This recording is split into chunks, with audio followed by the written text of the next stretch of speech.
You know, a lot of people don't understand the importance of using recycled garbage. Let's say I built one of these. In fact, I rebuilt all of them, but I just built one of them, and we decided we weren't going to use it anymore.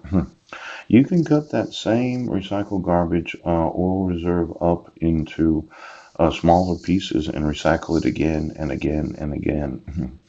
See, there's what's known as using the garbage right in the autoclave at approximately 2,500 degrees. Yes. And then forming the necessary building materials to make these reserves where they don't rust. Right. And and then if you change your mind, right, you can put it back in the dump and we can put it back in the autoclave. We can heat it up again, ooch, and we can reuse it in another building material. Oh. Now, we need to really think about what can you do with the metal that these are made out of because they're made of metal, aren't they? Yes. And these oil tar sands, yes, in Canada's Athabasca River, and billions of barrels of oil, yes, page 18, can be washed out with hot water and steam. I thought that I could use my hot water and steam to do that. Pooh. Did I mention that to you that all the washing could be actually closed water systems? Yes. So that we could wash the oil out, use that as a fuel, and then clean the water so that it can be used over and over again. Yes, yes, yes. Now it said page 818. Now, is there such a thing as peak oil? I mean, are we actually going to have to change the fuel supply for petroleum products? Or is this just something they made up? Oh, the Green River Formation in Colorado, Utah, Wyoming. Oh, you know, I heard that in North or South Dakota, there's a whole bunch of oil being.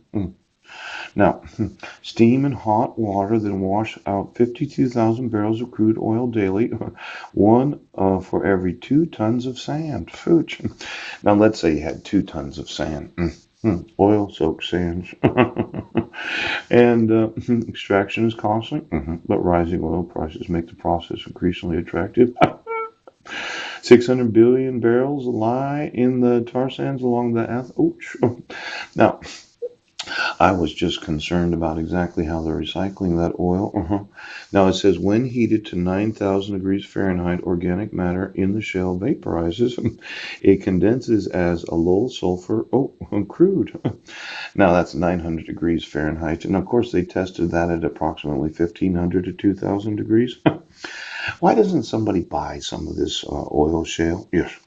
And then see if 900 degrees was what they decided back in the 60s or 70s. And then test it using the HHO steam generating oil sands cleaner. Because I could use that sand, couldn't I? Yes, you could. I can make glass out of it. Now, let's say I wanted to make $100 billion today. And I looked at the actual electricity necessary to heat up water to 900 degrees Fahrenheit. And then I had a closed water system, so I kept doing it. And then I put that through a steam generator after the organic matter in the shale had vaporized. And then I cool it back down to maybe 50, 60 degrees. Heat it back up to 2,000, 2,500 degrees. Clean all that sand so the sand is super clean. Yes. I take that sand and I decide to make various glass products out of it. All of a sudden, I'm sitting on a large amount of money that no one has ever thought about before. Now, the whole thing is where we're going to keep it once we turn it into low sulfur oil. Now, sulfur oil, it seems that low sulfur oil is something that is used in low sulfur fuels. Yes. Known as unleaded fuel. Yes. Premium fuel. Yes. There's no possible way that I couldn't make multiple hundreds of billions of dollars today. Just cleaning the sand and keeping the sand for myself. I mean, do the oil producers like having large amounts of very clean sand? No. What if I put in a glass factory, maybe 5 to 10 miles away from one? Now, get me all the oil tar sands that is producing oil at this very moment. Yeah. Do a quick calculation when the world's going to run out of oil. Get me every oil reserve where I could put in new oil reserve tanks. Approximate amount of oil that I could sell on the open market. And then thinking that I could recycle all of it maybe 30 to 40 years now later when we have a new technology. You're a truck driver.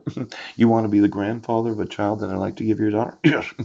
What if I put an electric motor on the transaxles of semi trucks? I had been a trucker chaplain.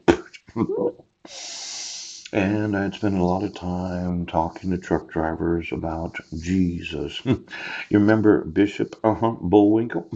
It was a good song and had a good message, and a lot of people responded to it. Yes, it did. Now, my thought is, okay, if I went through the actual CDLs throughout the nation, long haul truck drivers are out there. They got these big cabs on the back of the truck, very comfortable sleeping place. In fact, I thought that a possible grandfather was wanting one of those new trucks that has like the extended bed where you could get like a king size bed in it. And you can get a microwave and a sound system, a plasma TV.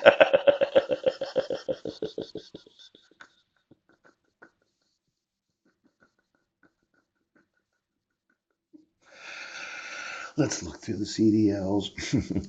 I thought I'd just take the back plate off of each one of those drive axles, yes, and then put another gear in there, and then put a new plate on there, and then connect that to the electrical system, and put a small battery that is a slow charging, fast discharging. So every time you showed up in a truck down, you plugged the thing in, it discharged all that electricity, and then you'd fuel up, would you? You're getting $4 to $5 a gallon.